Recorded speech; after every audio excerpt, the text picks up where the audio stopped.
again. Yes, I am. I told you guys I probably would come back on later. So I had to do some business, to take care of some business as well. And while I was out, I decided to take a little trip and visit my friend that I have not saw in God knows when. But I'm excited that I, took this little road trip and visit. It was so nice to see her and connect again. So I just thank God for connections. I thank God for, connecting me to the right source, the right people. I thank God for so much, I'm just excited about life. There was a time that I wasn't excited about anything. But, God is blessing me and continue to bless me and continue to open up doors. See, whatever you sow or whatever you give out, it will come back to you. Whether you sow good seeds or whether you sow bad seeds, it will come back to you. However you sow it, it will come back to you. So I had posted last night and did a little video with my little man, and I was talking about bitterness, how I used to be bitter inside because I served a lot of people, and I they took advantage of me. I really wasn't appreciated, and I learned to let go. Once I learned to let go, then to get myself together, to get me together, when I let go. Sometimes letting go is so hard to do.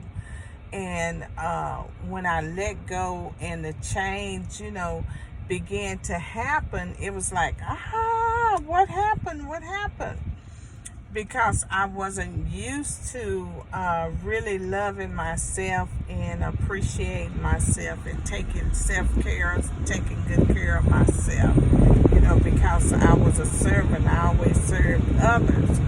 And when I started learning how to serve me and to take care of me, it was like my body was shocked. Like, what are you doing? What's going on? What's happening? And then, there was people in my life was saying the same thing. What's happening? You don't serve like you used to. You don't pour out like you used to.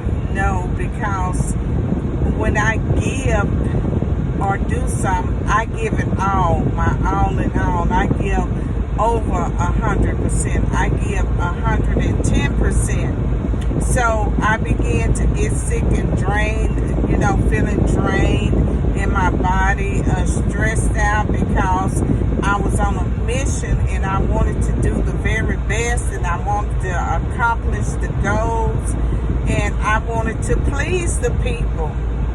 And don't get me wrong, I serve in my own terms, but I monitor myself. I make sure that I'm okay.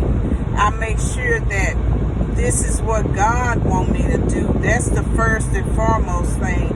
Whatever God has me to do, then that's what I want to do. Wherever God has me to go, then that's where I want to go. See, I have learned if I do things on my own, if I really do things on my own, yes, I will mess up. But if I acknowledge God in all my ways, and I know He will direct my path. So I never have any problem when I acknowledge Him and say, God, I go where you send me. God, I do what you ask me to do.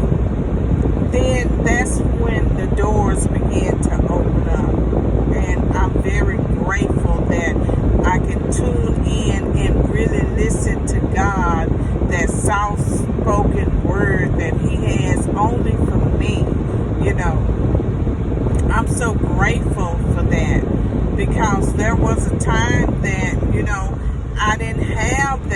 soft-spoken word because I was so busy doing and pleasing others and operating in my own ways. So I always have loved God, but one thing I did mention, in order to love God, truly love God, you have to let go of some things, especially if it's tearing up your inside. Bitterness, malice, envy, jealous. You have to let go of the things that will trap you.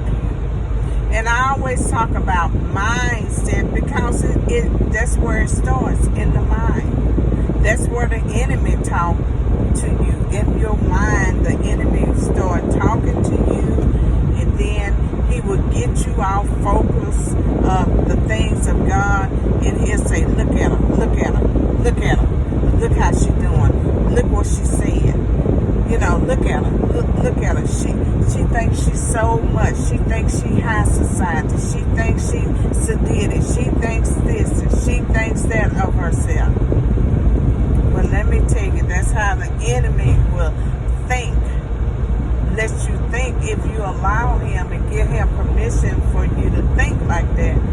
But I always take things in a positive way. If someone is going somewhere and they can truly teach me how to better myself, then yes, I will take notes. I will learn from that person. I will take their advice. But so many of us as women, are so jealous and envy-hearted because another woman is thriving. And it could be that you wanted to do the same thing, but when you get your eyes off the prize, off of what God is saying, and you're looking at that individual that had the same opportunity, the same ideal, but she went for it. She went for it and she's thriving.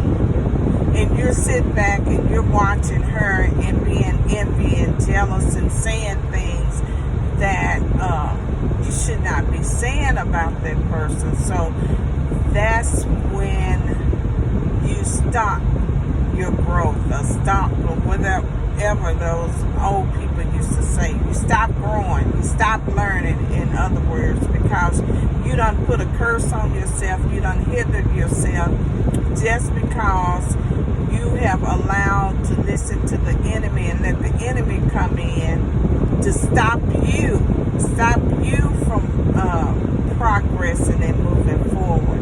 And that other person that you have spoken bad about, or said something bad about, or trying to destroy that other person is gone on. That person keep going. So learning different things and learning how to love and let go sometimes can be hard, but that's the only way that we can really thrive, is we empty ourselves and say, okay, Lord, here I am. I know I'm not perfect, but I'm perfect in your image. You made me. So I'm willing to apologize. I'm willing to forgive. I'm willing to let go. And the doors will begin to open up for you. Like I had posted, and I said the struggle is real. The struggle is real out here because we don't know how to come together as a race. We always have some kind of envy, strife, or jealousy going on. But you can look at other cultures. They come together. I'm pretty sure they have their up and down, but we can get on here, have a relationship or whatever, and really destroy and disrupt and tear down some things. Then when it hits the fan and you look back and think about, why did I do that? Why did I say that? And that's why it's so important to work on yourself. If you have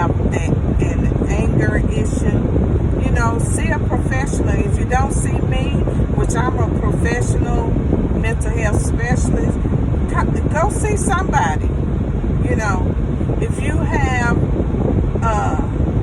disruptive behavior or attitude, go and get professional help. Work on yourself. Work on you. And you'll begin to feel better. You'll look at life in a totally positive way, different way, a way that you have never experienced and looked at situations and things. And then you would know how to handle the problematic people who gives you problems and who disrupt some things. You'll handle it in a different way. You know, when I was born, and God is teaching me patience with children. You know, so I'm thankful and grateful that God is teaching me in a whole new way how to be patient with my nephew. You know, I realize that he's very hyper, and he's outspoken, and he wants the attention. So I'm learning how to give him the attention, but also teaching him how to respect and not be trying to take over. And it's hard. It's hard to teach him that, but if I continue to practice the tools with him, he's going to have that aha moment. Like, okay, now I see what Amy was talking about. So, you know, I'm grateful to let go of a lot of things, you know, and I'm grateful for people who are new that's coming in my life to uplift me, and I do the same, you know, uplift them. So I'm very grateful for a lot of things, If I tell you I'm grateful, I'm grateful. And I'm grateful for opportunities, and I'm grateful for God opening doors, and I'm grateful for Him shutting the doors that I don't even need to walk into. And so I just want to share how grateful, you know, some people are in my life. And my dear friend Hope, she is so, oh man, she means so much to me, and she's a blessing. She's a blessing to me to have someone like her in my life. We met years and years ago, and also I have connected with some more grateful women that God have blessed me to put in my life. So, that being said, I just want to share, you know, some wisdom with you guys, how to be grateful. And I know most of you guys that follow me are grateful for a lot of things. But for those who used to be like me, toe up from the floor with the attitudes, with the behavior, with the bitterness, with the brokenness, and the list goes on. Especially, it's so hard for people who have been used and abused in life, and people have taken advantage of them over and over again, and you have trust them, and they continue to use you and let you down. And you know, it's a struggle sometimes. It's a struggle to trust and love all over again, but you have to let it go and just trust God and trust the process, you know. So I just want to get on here just to share and elaborate. Make sure y'all subscribe to my YouTube channel. Make sure you give me a thumbs up. Make sure you share, because, you know, that's what friends are for. It is to share, to love one another unconditionally, and don't put no limits on it. Don't put limits on friendship. Don't put limits on your spouse or your partner, or your friends. You know, when when you love unconditionally. So, anyway, thank y'all for watching. Not sure if this is the last one, but for right now, I can say this is the last video for right now.